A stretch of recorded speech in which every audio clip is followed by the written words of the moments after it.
Oh, Allie, we have so much to talk about. Let's get into it. Let me read you my first note for the Traitors episode 2. First murder, Ian, tomato, tomato, tomato emoji. Canceled the show. Cancel Cancel, it. cancel the whole show, I please. don't need the show anymore. Mm-mm. I'm done. I'm good. The one reason I Now was watching. Rob C's still there at this point. Rob C's still here. So we still It's got only one gamer. Only one. Jam, Natalie, Rob C. Who else do we have? We're missing Tiffany. Tiffany. I think she might be our standout. I'm really excited for Tiffany. I am very excited for Tiffany. Yes. Okay, so this recording, we're just gonna talk about episode 2. We're not gonna try and spoil anything on episode 3, just in case somebody hasn't watched episode 3. So if you haven't watched episode 3 and you're tuning in, you're safe to continue. If you haven't watched episode 2, you may want to go catch my recap with Nicolette on episode 1 first, and watch episode 2. Okay, so the episode starts off, obviously, according to my notes, with Ian getting his letter. He has been schmurdered. He was on a list. There were a few people. At this point, we do not know who a secret traitor is, but we know that us as viewers, we know that a secret traitor is in the mix, and that secret traitor gave a list to our 3 traitors, which our 3 traitors are Lisa, Rob, Roush, and Candace. And the secret list that traitor provided to them, they can only select from that list. On that list was Mark Ballas, Ian, Eric, and Rob R. Rob R, he's a traitor, so that can't happen. What did you think when you saw that list? Because I immediately knew it was going to be Ian.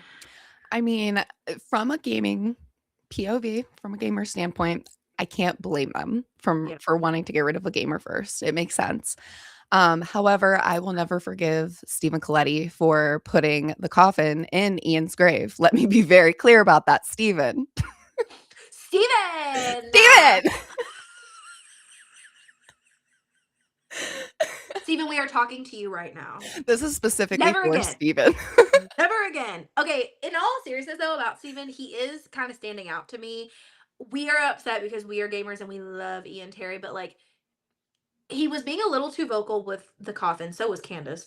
But he actually is slightly standing out to me. Like, he's giving almost like, I don't know about a Pilot Pete, but like maybe like a, what's his name? Like a Dylan. He might be giving like a Dylan. I agree. I definitely get that kind of vibe from I get it from I almost called him Pilot Pete. I get it from Steven, and there was another one that I was like, they are trying to give me the Oh, the was it Dylan. was it Colton? I don't think it's Colton. I have not been too big of a fan of Colton. Me either. Yeah. Oh, Rob R. Maybe Oh, Rob yeah. R. That's who it is. Rob R. Yep. Yeah. Yeah. Rob Roush really is shocking me. I said this on episode 1's recap. Rob Roush is really shocking me because I didn't really know who he was, but based on his preseason stuff, I was like, and then even when he was like in the car and stuff, I was like, this guy looks clueless. He doesn't know what he's doing here. He's talking about just being happy he still has his shirt on. Or actually, I don't think he was happy that he still had his shirt on. I think he wanted to take his shirt off. Doesn't know how And to then, function with it on. but then at the first turret meetup, immediately I was like, okay, he's the only one that knows what he's doing. Because like Candace is upsetting me at this point because I feel like I had higher hopes. Like, she was one of the people on my list of like, may be cast as a traitor and I wouldn't be mad, but now I'm kind of mad because her actions on episode 1 with Portia, like, if you're gonna say something that happened to Portia, you know Portia is not going to let it go. You know she's going to run it right back to Michael. So you need to relay it in a way that doesn't give her the ammo to come back on you. Like, 1000% make it broad. Well, we didn't want to put that in your coffin, but people were saying, like, and then when she asked, well, it was like literally everyone. Then you could blame it on everyone. Honestly, maybe just don't say anything because Portia's not the housewife. Like, she is going, like, Portia drug Kenya by her hair. So, and didn't get fired for it. So that's how Andy Cohen goes. That is so funny. Have you seen that clip? Do you watch The Housewives? I've seen the clips. I have seen the highlight reels.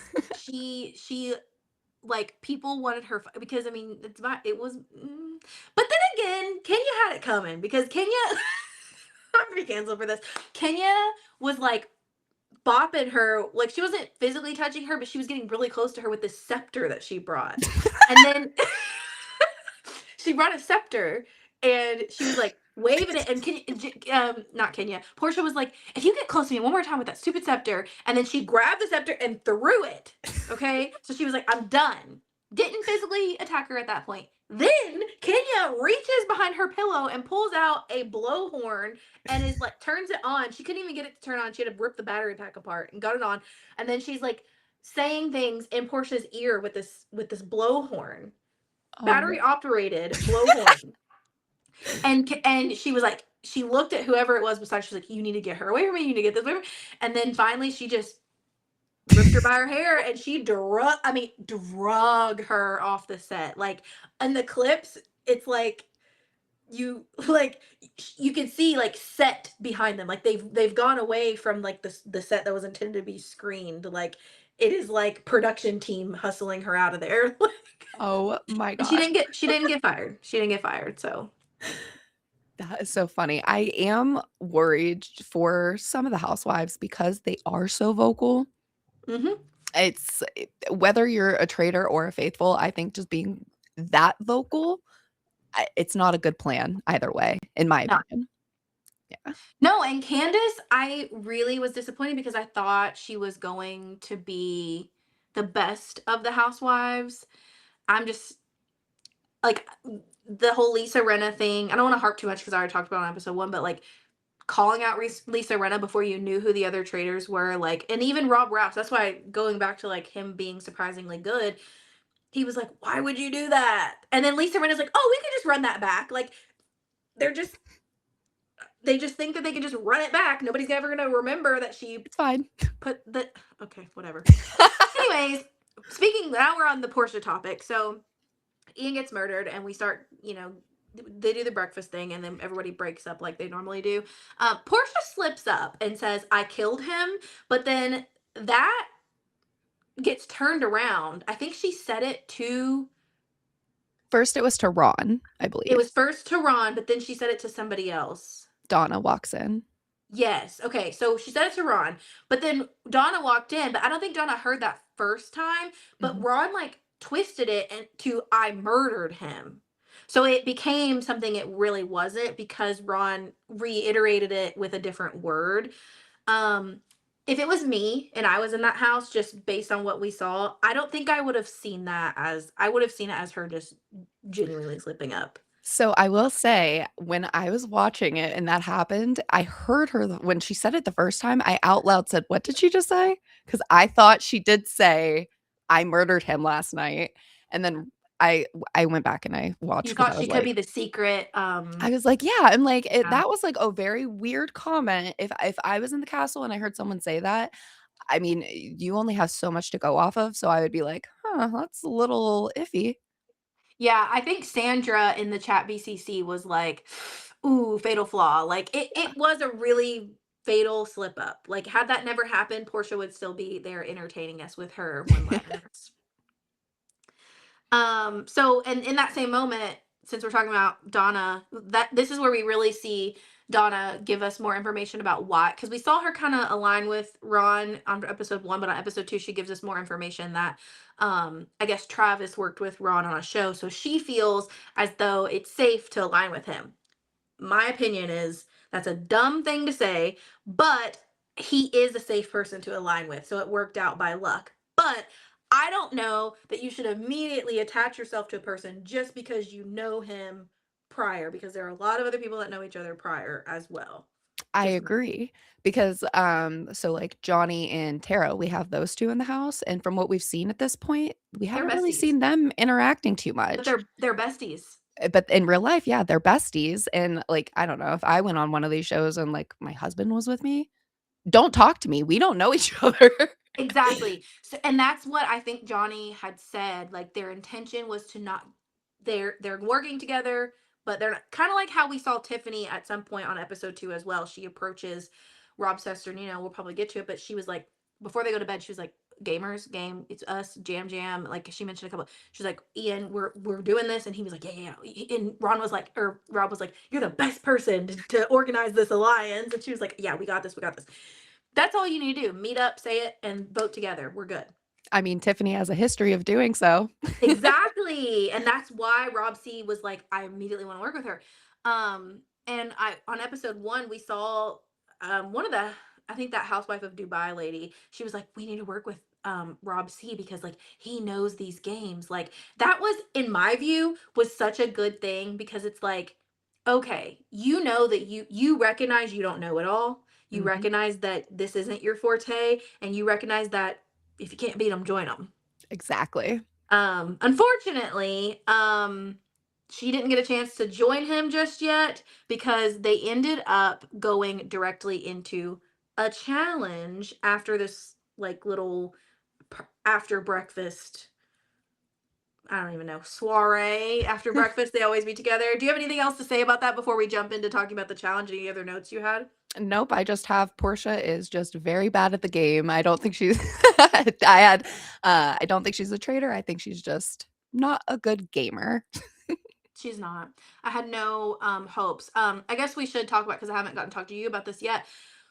At this point in time, I had hoped that a gamer at this point we don't know who the secret person the secret trader person is. I had still, even though we had gotten the first list, I still thought to myself that it was a potential we still had a gamer because that gamer could have been thinking, like, let's pretend it's Tiffany. Her idea could have been, let me give them a gamer on the list. If they choose a gamer, I know it's probably not a gamer in that turret at all. Yep. If they do not choose a gamer, who do they choose? What does that tell me about them? And also, now, if the gamer, and then back to if they choose a gamer, if that gamer is gone, maybe the next person to go at the round table will not be a gamer because we've already gotten one gamer out. Let's move on to one of the 5 housewives. What started to change my mind was the second list. Okay. But the second list, when I was like, okay, we're still not really getting a lot of housewives on this list. Like you had free range almost on that second list. But yeah, so I was still thinking that Tiffany could be thinking if I have to give up one gamer, it would be this person. Maybe that was her thought. I don't know. Because she wasn't going to give up Jam Jam because Jam Jam was fighting already with Michael Rappaport. Fair. But I don't know. What were you thinking about? Then the other, so I had narrowed down a list based on those 9 Mhm. that we knew were had the coffins, and then who the traders already were, and who was on the list. And I had gotten down to a few names, and the top 2 names I had gotten down to was Mama Donna and Tiffany. But I might just be delusional because I'm a Swiftie. But the moment that Donna walked up there and then they started saying she's cold, she's stone cold. That's a the mother of NFL Super Bowl champions, blah blah blah. I was like that. I in my mind, there's no way it's it's not not. Donna. Well, preseason, I said Donna's a traitor. Ain't no Yeah, way. the So moment that the cast was announced, I was like, there is no way this can be anyone but Donna. So at this point, I also should say after Ian's murder, Stephen Coletti, I you're on my DTM list. And Donna Kelsey. not the DTM. The Not betrayal the list, it's getting DTM. long. Oh my gosh. Yeah, Stephen Coletti. And he called out Ian and Rob's name in that first little episode. So yeah, he's probably one of the faithfuls that has done some research, I fear. Rob Roush hasn't done research, but he surprisingly isn't stupid. So I mean, I think he at least understands that the gamers are probably his biggest obstacle in this game specifically. yeah. At least that's what I think his train of thought is.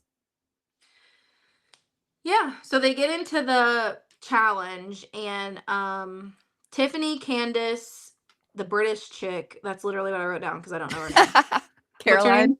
Okay. Tiffany Or Candace was it Mara? Caroline. Oh, not Mara, the blonde one. Okay, The yeah, blonde Caroline. British chick. Um, they get into the little carriages first. And honestly, like maybe it was just me and I was getting tired at that point, but like I was having trouble understanding this challenge. I don't know if you did or not. I was like, I don't get it. But then as it started going along, I was like, oh, okay. If you're the last person in the carriage, then you actually get to keep your shield. Yeah, I was confused why or if it was in the rules and it just wasn't explained to us, if or why they weren't able to take their coins from, like, the first place to the second place, or if they had to change out. Maybe I missed a rule Oh, yeah. because I was like, "I would just hold on to it till the very end, and then I'd pop my thing in, They sorry." must it must have been once you get one, you have to use it. That has to And be. that's why so we saw like Steven specifically gave up his coin twice, I think. I actually have it in my notes, because he made some comment about him being a heavy male, and that's why he didn't want people to carry him. Stephen Coletti, I think I could take you in a fight. Stephen Coletti, this was where I was like, okay, so in the first challenge, I was like, okay, he might, wanting to put the coffins in somebody's, grave that counts. Okay, maybe he knows. When he was just giving up shields, and It he wasn't the only one. There were other people that were, but twice. it's giving Pilot Pete to me. Yeah, it's giving I wanna be the faithful of faithfuls. Mhm. So Monet Exchange ends up finding a shield and gives it to Lisa. So and that made sense. It was early, you don't and it could have also been that you can't have a shield twice, I don't know. But, like, because like you said, we maybe missed out on the rules, but, like, it to me, Monet giving it to Lisa, Monet's, I think, mentality at that point was she ain't helpful to finishing this challenge anyway. Like there are some people because there was somebody else. I think she even said like I gave it to a frail person that was like I close or do was think it that was strategic Dorinda? on Monet's part, I have to admit, I do think it's strategic. Yeah. I think she realizes that the housewives aren't the most physically Uh-huh. active, competitors, so, like, it was smart on Monet's part, and Monet, she is so much more of a gamer than what I think a lot of people realize. Hmm. Yeah, I think and Monet is like you told me sisters with Bob the drag queen, which we'll get into this whenever we talk more about drag queen on something else. But I did recently see something about like, do they have beef right now? Do they have beef? They have a podcast called Sibling Rivalry, is that what you heard? I just, Or they were like, somebody was interviewing Bob the drag queen and like questioning something that Monet said. And it looked like oh, I they bet were it's like, a Ginger Minge situation. yes, it was. Yes, it's Okay, you'll tell Bob me about versus that later, Ginger. I'm Yeah, sure. that's Yeah. a whole Okay. other Is situation. it real? Do they really have like some sort of like argument going on Bob and Ginger? or Bob Ginger and has a problem Monet with everyone right now. I don't think Monet is a part of it. I think Monet just did the interview said with something? Ginger. Okay, because the Yeah. questions I was seeing was like, why would Monet say this? Oh, And because Bob was like, Monet was interviewing Ginger and mhm. she was being messy. Shady. Okay. So Monet finds the shield, gives it to Lisa. I agree with you. That seems strategic. Then we see Steven find his first shield, gives it to Dorinda. And I don't remember why he said, but I think it's just because like Dorinda's frail. Like, Yeah. That's exactly he said, "I'm a big heavy male, give it to one of the light people." yeah. And I think what I think Monet is the one that said the word frail. She was like, I gave it to the first frail person I saw. When she gave it to Lisa. And then that blonde chick that I can never remember her name, she gets a shield from someone and gets in. Um, Mara Higgins ends up in the thing at some point. And then Colton gets a shield. And Colton decides to use his shield on himself. And he kicks out Lisa. And Lisa was not happy about this. This is where I was like, okay, Colton, he's already been talking, he's already been doing too much. And then after seeing Monet and what are Monet's pronouns? Because I've been saying she. When they're in drag, it's she, right? And That's a then, great question, and I was actually thinking about that to myself earlier. I say she if she's going by Monet Exchange. If she goes by whatever okay, her boy name is, then I would say he. Okay, or that's they what or I whatever it typically is. do when they're in drag, I always refer to as she, but then I never know. Yeah. Okay, so, and I thought I better ask that question because I've been saying she. Okay, If they're so getting paid under their drag name, you can use she. okay. Yeah. So, Monet giving up a shield. Monet is very strong and physically fit. Steven, even though he ain't big, he is physically fit. We saw him do the rowing and all that. But like then Colton deciding to actually use it, given the culture, using it is a great idea. But given the what's been happening, it makes you look bad now. He is reminding me of Janelle in that sense that she's like, "Screw it, I'm going Yeah. for shields. You can't get rid of me if I have a shield. At least, like, you can't murder me." I mean, very true. Janelle does do that. And I love Janelle. But okay, so Colton kicks Lisa out.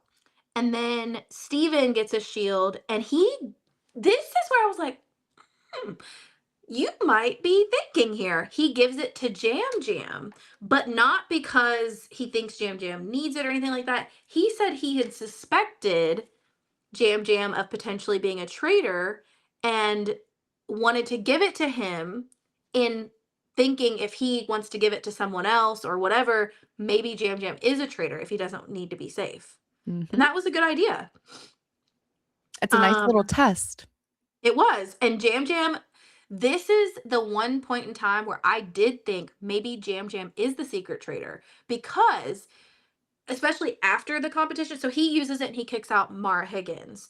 And I was thinking like, if I was a secret traitor, I would be fighting really hard. I would be acting like I needed it. Mhm.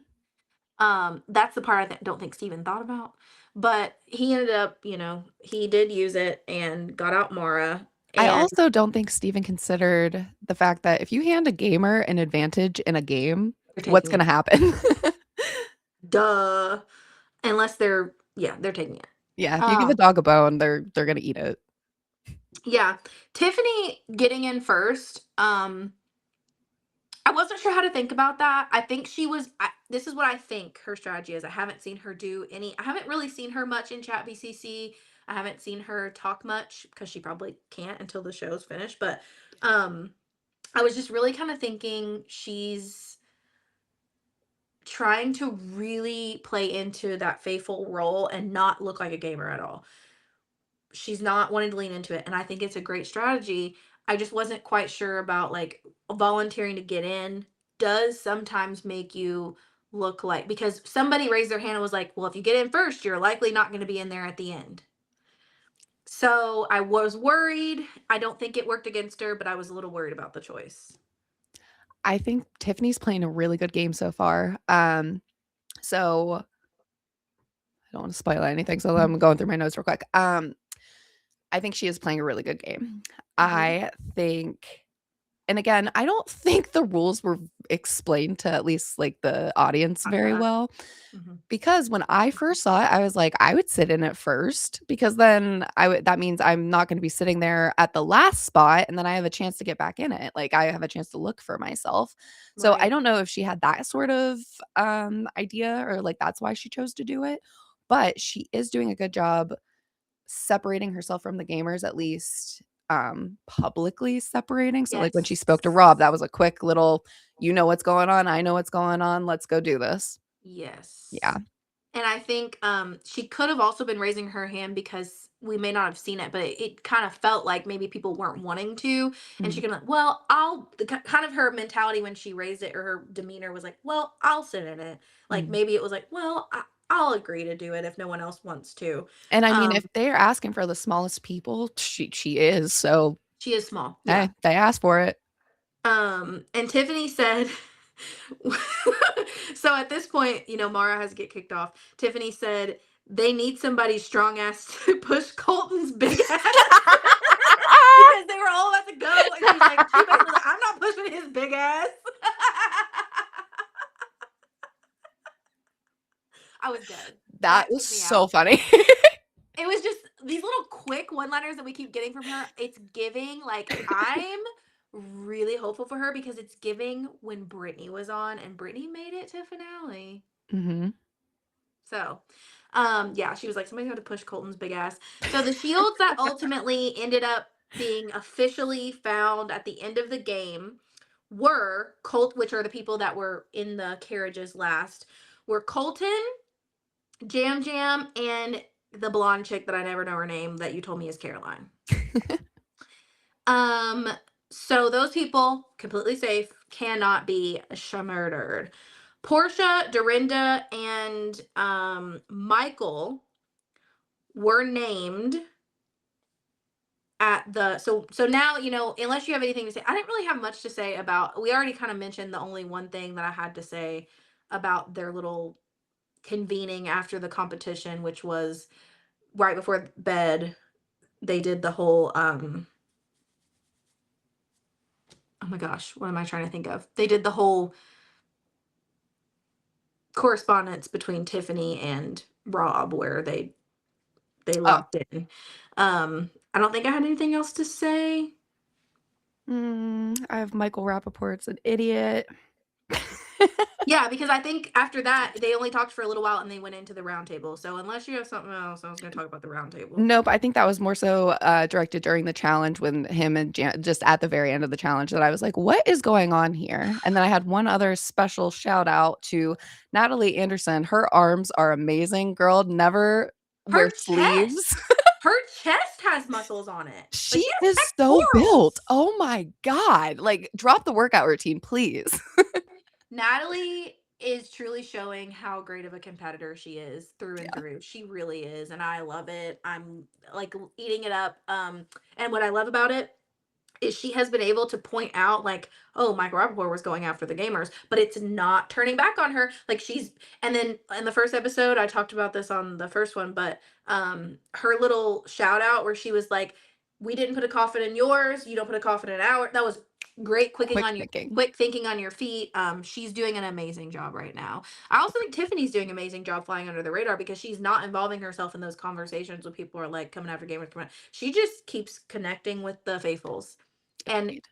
she said this on, I'm not supposed to talk about the Patreon, Brittany's Patreon, but she did say it. She did say that, going into it, she thought she would be an advantage because she has played a show with people that know nothing before the challenge. She was on the challenge with there's love people on the challenge and like just non-gamers on the challenge that she was like, I had to connect with those people on there. So I kind of have done this before and it's showing that she knows how to just she knows what to do. Okay, so moving into the round table, Portia's name was thrown out there, Donna's name was thrown out there, and of course Michael's name was thrown out there. Um, but what ended up sticking was at the very end, the Portia thing. So Ron Funches brings up the whole Portia slip up that we talked about towards the end, which I really hope this season doesn't go like we've seen before, where it's like the last name brought up sticks, the last name brought up sticks. I think so long as Michael Rappaport is in there, unfortunately, that's probably what's going to keep happening because he takes up so much time with these stupid ass arguments with Jam Jam that don't matter, that mean nothing. And you even see Mark Ballas say like this is wasteful. Like I wonder during roundtables and stuff, is this actually like the most interesting thing that's happening? Is it because it's like a time situation? Is this what Peacock thinks I will find the most entertaining? I'm very curious this about is what I the thought think. process. Yeah. This is what I think. I think we're seeing based on the casting choices and on the traders picks that Peacock is leaning into what Andy Cohen and Bravo want, which Bing, bing, is bing. Bravo fans. The Bravo fans do want to see that. They don't want to see strategy. They don't want to see. They want to see the arguments that mean nothing. They want to see Portia getting into it with Rappaport and Portia and Candace. Like, and granted, I have been a Bravo fan before. I used to love several of the Housewife franchises, but I'm also a gamer fan. So And it's a I game. two different things, and I just think that I made my TikTok about this because it's just like I'm disappointed, but Peacock is now showing me the direction in which they're moving. I know some people are saying this is sacrificial season and we're gonna go back. I don't think so. I hate to agree with you, but I do. I very much Yeah. agree with it. Uh-huh. I It think it it reminded me of last year Housewives. specifically, the Bravo fans were so loud about the Danielle and Brittany and all that. I think they are getting, rightfully so, Housewives are getting their lick back, Mhm. but they're getting a heavy lick back. Like it, yeah.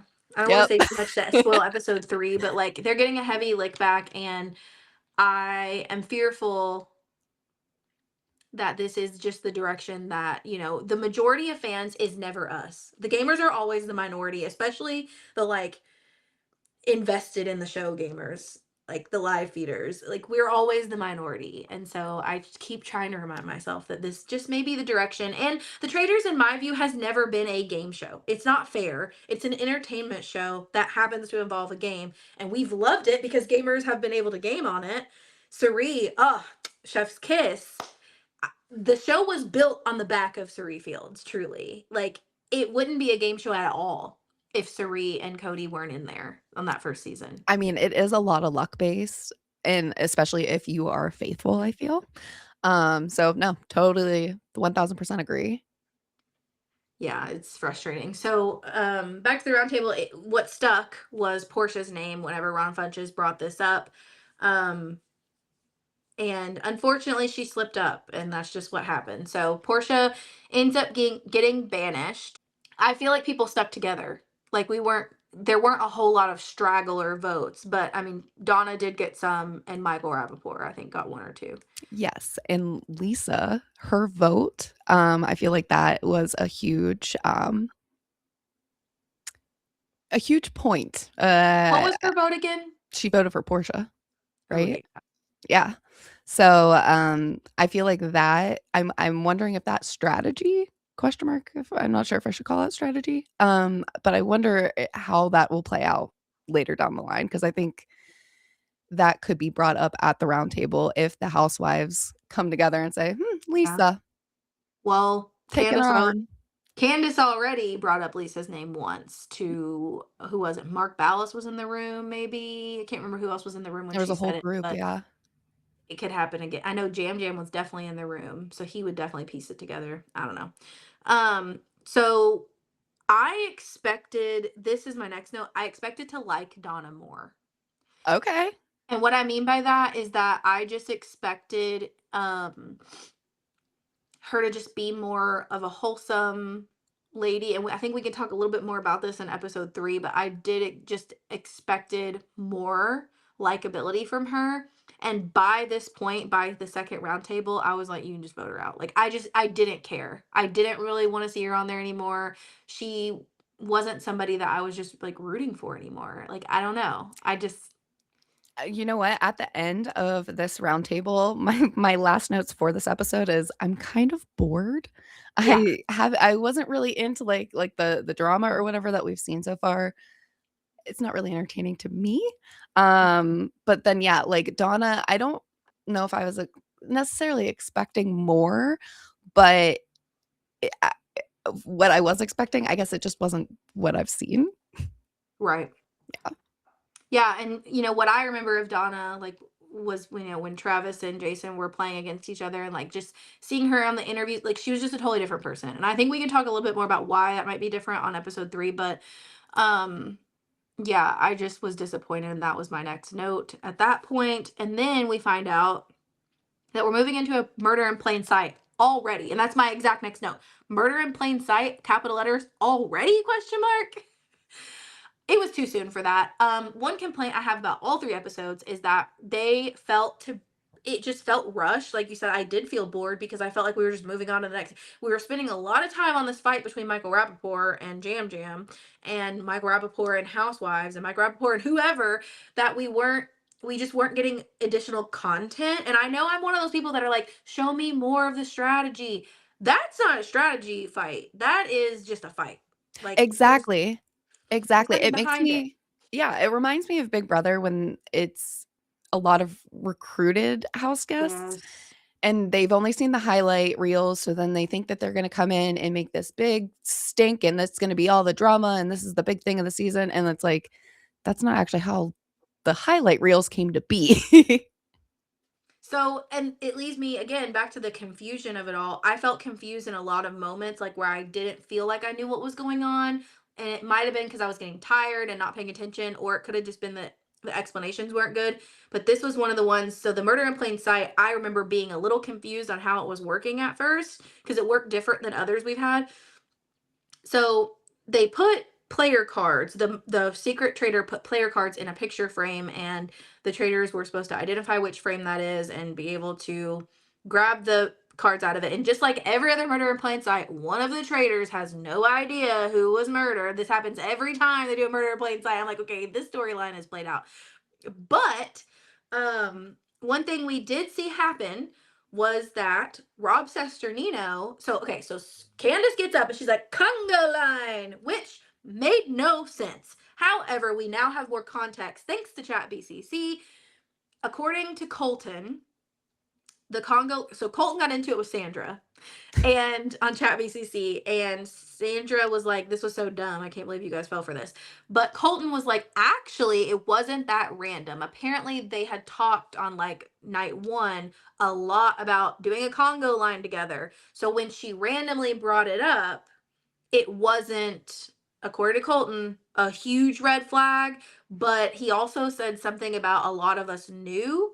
So I couldn't really figure out which way it was going, but apparently they had discussed doing Congo lines before, but also some people were like, it's random. One of those people was Rob Sesternino, and he immediately pulls. So he hears this going on in another room. He is in a room alone with like a few people. Some of those people run out to do the Congo line. He pulls Tiffany back and goes, "Hey, we better not go. This looks like sketch. This looks like a murder in plain sight." And I was like, "Oh, I love Rob Sesternino when he did that." Okay, so one first thing, I am 1000% with Sandra. Yeah. Colton, do you not realize that that is strategy? Talking on night one, it's not that random. Yeah, because the seed's been planted, Colton. Like, what? No, if someone starts doing a conga line, you're kidding me. And you don't think a conga line on national television is suspicious? Don't be suspicious. Don't be suspicious. Like, what are you doing, sir? Yeah. That concludes my thoughts about the conga line. Honestly, is like Rob Sesternino hit the nail on the coffin, and I'm so glad that he didn't get in on it. And then also, as it's going on, Rob Roush goes, "I'm not gonna do this anymore," and gets out of the conga line and leaves. And no one thought that was suspicious that he just said, okay, I'm going to do a conga line for 2 seconds. Actually, never mind. And he literally said it like that. He was like, "I don't want to do this anymore," and Literally dipped out, did a 180 right back into the kitchen. goes in a room by himself. Yeah, no, y'all are dumb. You are dumb. You are really dumb. And so at that point, he goes and grabs the cards and he sees the names. The names that the secret red cloak trader left for the real traders in the picture frame was Rob Sesternino, Monet Exchange, Tara, and Kristen. Am I right? I believe so, yes. Because I'm having trouble with these names. Um, Candace was the one that started the Congo line, as I said. And I don't know that Rob C felt like she specifically was, because I don't know that he knew that she started it. He was just saying the whole thing was sus. So he was trying to stay away from the whole Congo line because his mentality was, if there's murder in plain sight, I need to stay away from that area. Because typically it's an action that they do that They gets them complete. murdered. Exactly. Which is why I felt like this, I don't want to say it's an unfair thing, but it felt a little unfair to someone who has watched the show before because it just happened so differently than we've ever seen it. So It, even though he was able to clock it, he couldn't prevent it from happening to him, yeah, which sucked. it reminds me of the hamster wheel. Like, you can try to say that there's some sort of strategy or whatever behind it to prevent that person from going home. Hmm. But at the end of the day, like, and there's only no, like, you can only be in so many places at the same time. Someone runs a freaking conga line. And then so Candace had to like continue that conga line thing and like entertain everyone whilst Rob Rouse is getting the cards out, looking through them. And then they had to play some kind of game of chess, which never made sense to me ever because I was like, they obviously weren't really playing chess. They were pretending to play it, I guess. I don't know. So then they discussed through that game of chess, they being him and Lisa Rinna, because while she was entertaining the other people, him, and then you see Tara Lipinski come sit down next to them, and she was one of the names. And she's like, I think she might have thought this was sus because why else? Like, everybody's chatting and you want to play chess, Well, everybody's doing a conga line, and then you decide to turn you around, know? go to the kitchen. Now you're gonna play some chat. I That's think she had her feelers were feeling at that point. And then so they do that, and then we don't really hear who they're planning to murder, but we just hear, oh yeah, yeah, yeah, and then the episode kind of like ends there. Other than like I said, they were going to bed, and Tiffany and Rob decide that they are absolutely going to be working together at that point, and they were going to pull in. Um, I don't think so. This might be the second time that we saw it because I think there were two different times. Because the first time I think she mentioned like Ian and everyone. I think this time because Ian was already gone, yeah. they were just like, "We got this. Like we're gonna stick together. We have to stick together." Um, and then they go to bed, and that is the end of episode 2. Do you have any other thoughts? So far at this point in the season, I'm kind of bored. Not my Yeah. favorite season so far. But there's still hope at this point. There's only been as a gamer, I've only taken one hit. So everything's fine, right? Yeah. So maybe we should just dive into episode 2 here in a minute because I know that me and Allie are going to have so many thoughts we align on regarding episode 3. Um, it's just one of those things that we don't want to spoil you here. So you're just going to have to come back for episode 3. All right. Well, thanks for joining me, Allie. Why don't you plug, you're on TikTok. I'm on So TikTok. what is Follow your me screen name again? at Janet Rakuten. Follow me at Oh, Allie. yeah. Your cat. Yeah, the first time that because like her name is Allie, but like the screen name is different. And so the first time we were like, what, Nicola and I were like, what is, and she was like, oh yeah, it's my cat's name. I'm committed to it at this point. Yeah. All right. Well, see you later. See ya.